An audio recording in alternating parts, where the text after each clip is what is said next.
Part 9. Big Jeff's Family Restaurant, 5:58 p.m.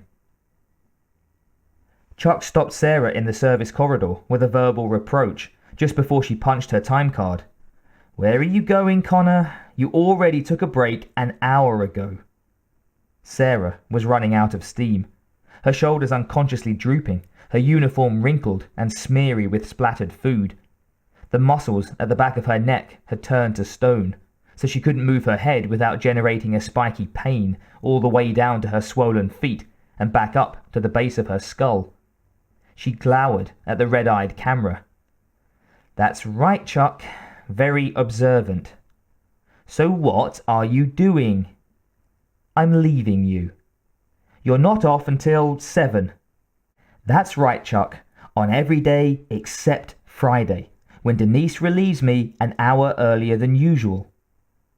Sarah's ragged impatience came through Chuck's speaker, despite the 20% distortion of the PA system. Right, Connor. Where is your relief? You can't leave the floor unless your relief..." Denise, a buxom blonde, careening carelessly into her 30s, strolled into the corridor and winked at Sarah. She faced the camera and spoke soothingly. "What's the matter, Chuck? Constipation bothering you again?" Sarah, suppressing her laughter, clocked out, fast. She smiled to herself, happy to have a friend like Denise. It gave the little Sarahs a moment of peace and security. Then Nancy was clutching her arm excitedly, as if Sarah had been slipping off the edge of the world, and at the last minute had been yanked back to safety. "Come on, it's about you. Well, sort of," she said, her voice made husky by the cigarette dangling from the corner of her mouth.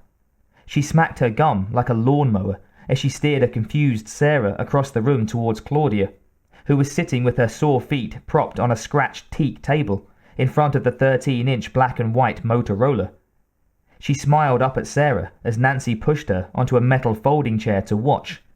"Sarah, look. This is weird." Claudia's awe sparked a sense of dread, and Sarah's hesitant smile froze.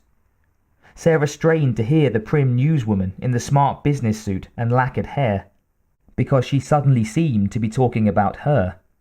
She was saying, "And a police spokesman at the scene refused to speculate on motive for the execution-style slaying of the Studio City housewife. He did, however, say that an accurate description of the suspect had been compiled from several witnesses."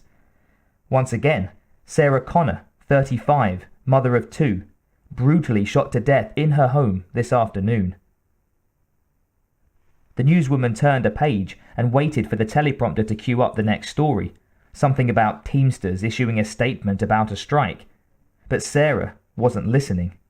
"Oh God, what a horrible thing. That poor woman, who has my name.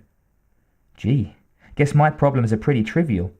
But why do people go crazy like that and just destroy a life as if it were an empty bag of potato chips to crumple into a ball and fling out of sight?" Her name was Sarah Connor. "You're dead, honey," Nancy chortled, patting her shoulder and laughing as if it were the best joke she'd heard all day.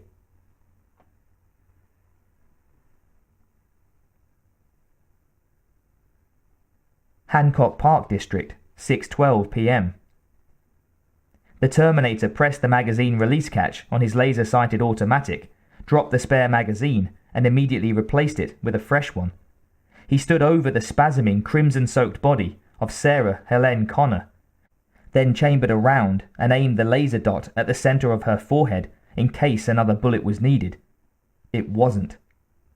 He kneeled down over her in the narrow hall of her cluttered apartment and pulled an X-Acto knife from his coat pocket.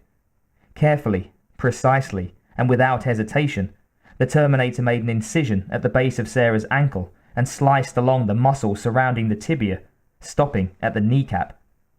Separating the bifurcated muscle, he probed the gleaming white bone with his fingers. He did not find what he was looking for. Another kill without confirmed target identification. Ident neg. He put the X-Acto away and got to his feet, considered the options. Of the 3 Sarah Connors in the phone book, 2 had been eliminated. 1 was left. Sarah Jeanette Connor. Logic dictated she would be the one. The Terminator selected a strategy. Go back to the base of operations, rearm, and make the final run. He purposefully strode into the darkening day.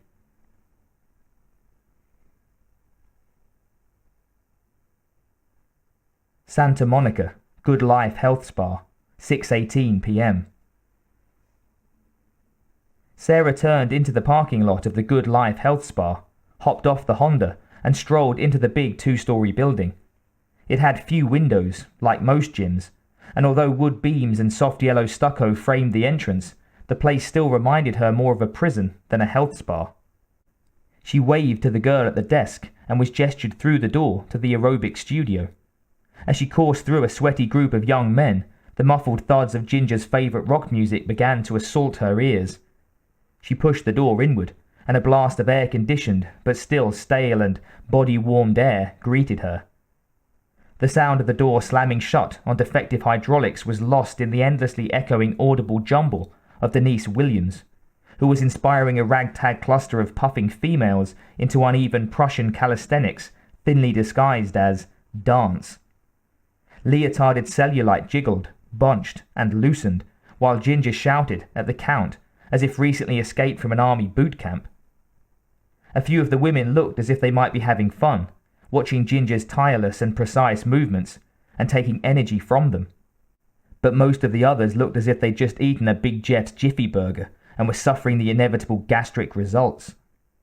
Working at the restaurant 34 hours a week was all the workout Sarah wanted. 2, 3, 4, stretch! Ginger was yelling, utterly in her element.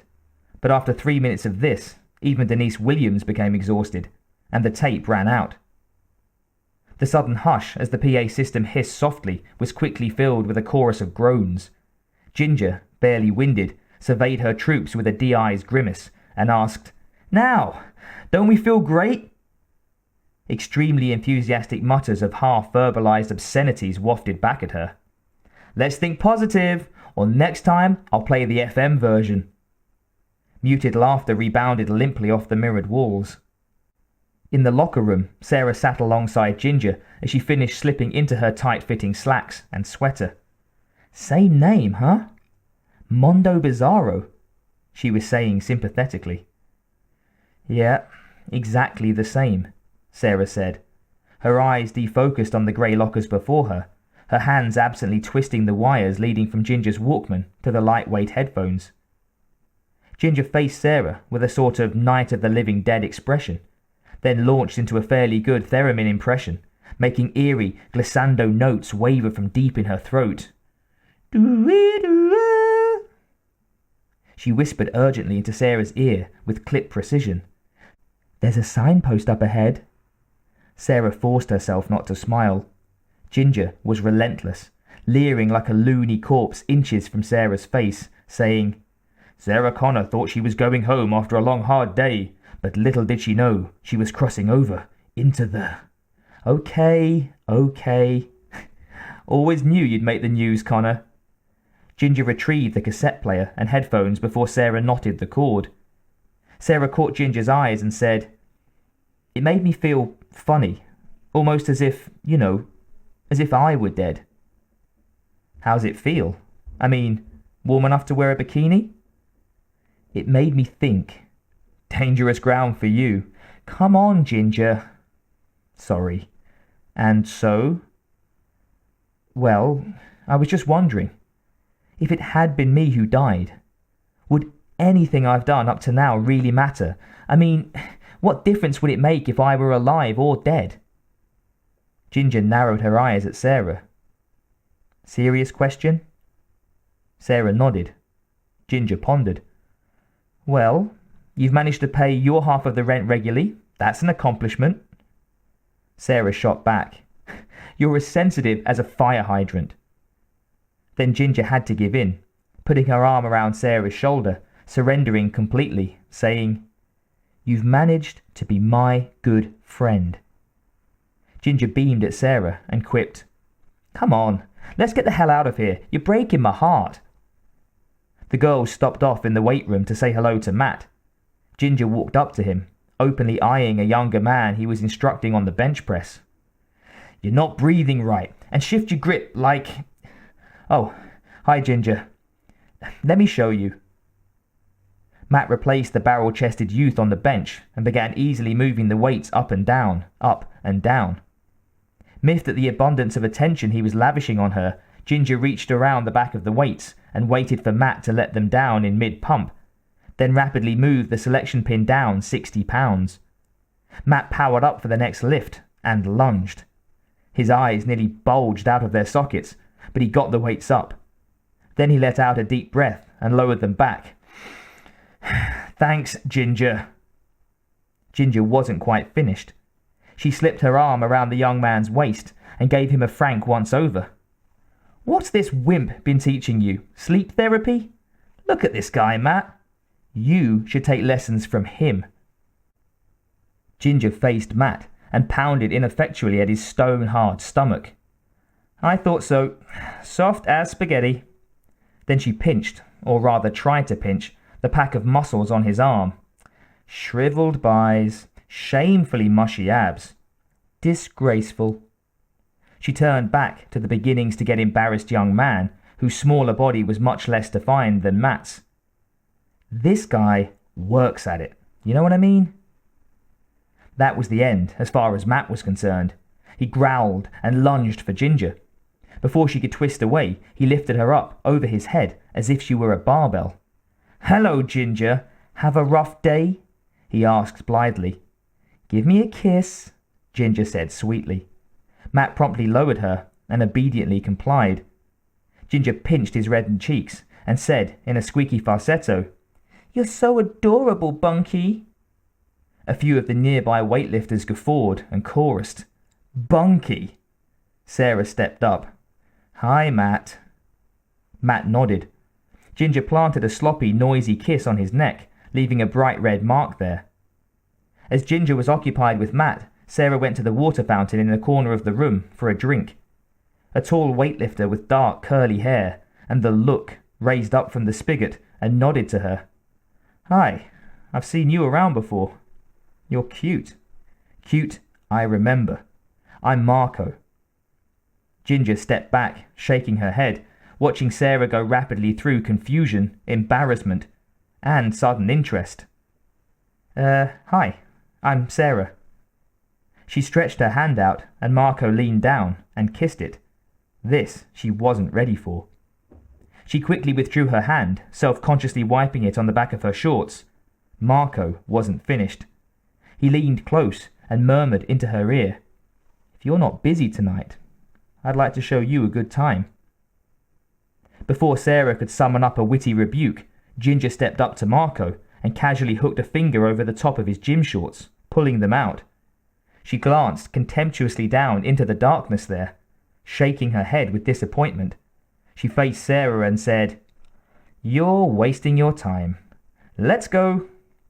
She grabbed Sarah by the arm before she could react and pulled her out the door, giving her a last glimpse, as the door closed, of Marco standing there, speechless. Ginger was grinning in triumph, satisfied with herself for successfully bringing off two mutually exclusive female arts at the same time, the territorial claim and the general taunt. Sarah turned to Ginger and said, "Gee, thanks. In another 10 seconds, I might have had to handle him myself." Missing the semi-serious tone in Sarah's voice, Ginger laughed heartily and answered, "I'll bet you would. Save yourself for Mr. Porsche tonight."